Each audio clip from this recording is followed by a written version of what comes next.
มาเบิงเด้อมื้อนี้สิพามาทำกับข้าวกลางป่าเมนูที่เฮาสิเฮ็ดก็คือเบอร์เกอร์ไก่ล่ะครับพี่น้อง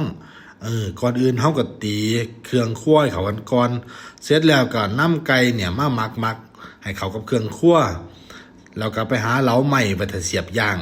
พอถ้าเฮาเสียบไก่ย่างไว้แล้วก็มาเสียบพริกหยวกเสียบพริกหยวกเสียบมะเขือเทศเสียบไปกี้ให้มันหอมๆมันเถาะเสร็จแล้วก็มาตีแป้งเบอร์เกอร์ที่เฮาสิกินกับไก่น่ะพันกับไม้บางๆบัดนี้